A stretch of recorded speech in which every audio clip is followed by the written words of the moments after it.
आप देख रहे हैं एसीआई न्यूज। भ्रष्टाचार और जुर्म के खिलाफ हर पल आपके साथ। नमस्कार, मैं सब एडिटर एशिया न्यूज़ से स्वागत है आपका।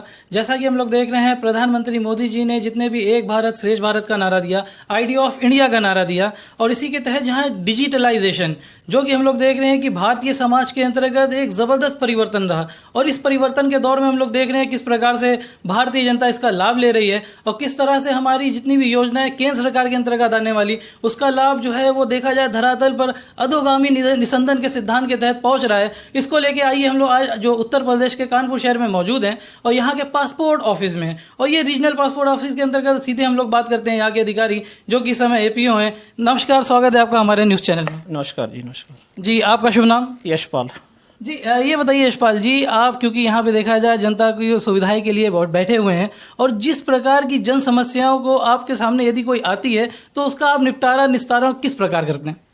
ऐसे ही हमारा ऑनलाइन सिस्टम है, नेट से सारी अपॉइंटमेंट मिलती है, तो जितना भी डॉक्यूमेंट्स है सारा नेट पे अवेलेबल है। तो सभी एप्लीकेंट को अगर कोई यहाँ आता है तो हम उसको जो भी तुरंत उसका साथ के साथ हम निपटारा कर देते हैं। कोई भी पब्लिक हमारे पास आती है, जो भी उसका मतलब पेपर सही है तो उसका इमीडिएटली उसको साथ के साथ सेम डे उसको डिसाइड कर देते हैं केस को।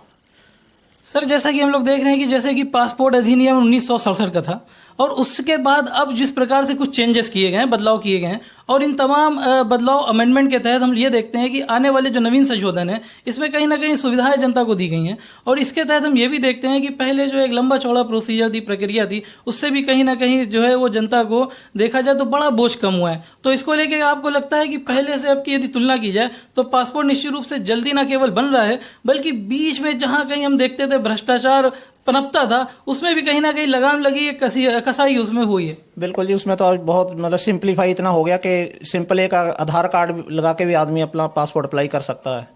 तो डॉक्यूमेंट बिल्कुल आजकल आसान कर दिया, कोई मतलब ऐसे ज़्यादा डॉक्यूमेंट्स की ज़रूरत नहीं पड़ती उसमें। तो बाकी सारा सिस्टम अपडेट है, ऑनलाइन है सारा ही।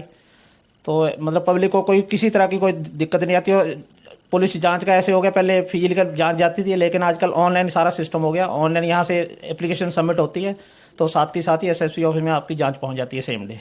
और सर, हम लोग ये भी देखते हैं जैसे कि इससे पहले एक बड़ा विवाद हमारा रहा था, जैसे कि जनरल वीके सिंह के समय में हुआ था कि कहीं ना कहीं डेट ऑफ बर्थ, क्योंकि होता क्या है कि अब आधार का मामला सामने आ जाए तो कहीं ना कहीं थोड़ा बहुत 2-4 महीने का फर्क हो जाता है डेट ऑफ बर्थ में। तो इसको लिए भी क्या इनिशिएटिव लिए गए हैं कि यदि कोई इसमें बदलाव करना चाहे तो कोई, या उसमें लंबी चौड़ी प्रक्रिया या उसमें भी आसानी दी गई है? उसमें भी काफ़ी आसान काम है। पहले देखा जाता कि कौन सी डॉक्यूमेंट के बेस पे एप्लीकेंट ने पासपोर्ट जारी करवाया। अगर उसमें को सही डॉक्यूमेंट देते तो उसको वेरिफिकेशन करने के बाद उसको डिसाइड कर लेते हैं, उसको पुलिस जांच करके।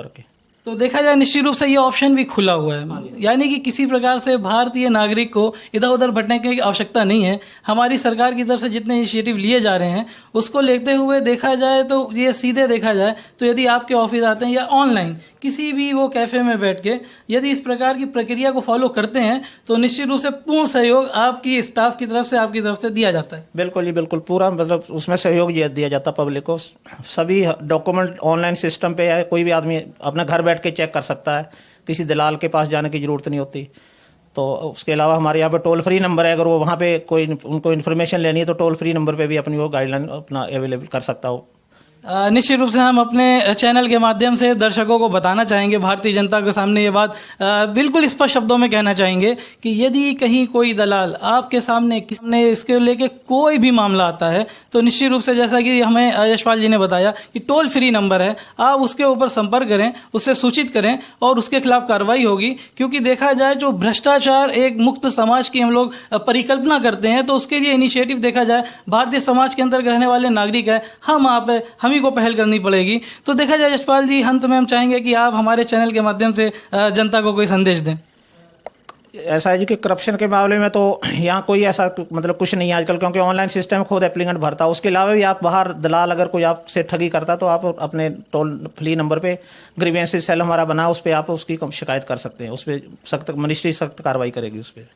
बहुत बहुत धन्यवाद हमसे जुड़ने के लिए। ठीक है, thank you ji, thank you. तो ये थे हमारे साथ यशपाल जी, एपीओ, जो कि देखा जाए किसी कोरोना वॉरियर से कम नहीं है। जहां एक तरफ हम लोग लॉकडाउन में घरों में रहे, उसके बावजूद देखा जाए तो ये हमारे यशपाल जी एक कोरोना वॉरियर के तहत मुस्तैद रहे, जमे रहे। न केवल ये बल्कि पूरा स्टाफ और हमारी देखा जाए केंद्र सरकार के अंतर्गत आने वाले विभिन्न संस्थान हैं। आने वाले समय में हम आपको इसी प्रकार से और भी संस्थाओं का हाल आपको बताएंगे और वहाँ के ऊपर भी इसी प्रकार से सर्वे करेंगे और देखेंगे कि जो हमारी केंद्र सरकार जैसे इनिशिएटिव लिए गए हैं उससे किस प्रकार का बदलाव आया है और इससे कितना ज़्यादा हमारे नागरिक लाभान्वित हुए हैं। इसी के तहत हम लोग आपसे फिर मिलेंगे। धन्यवाद। जय हिंद।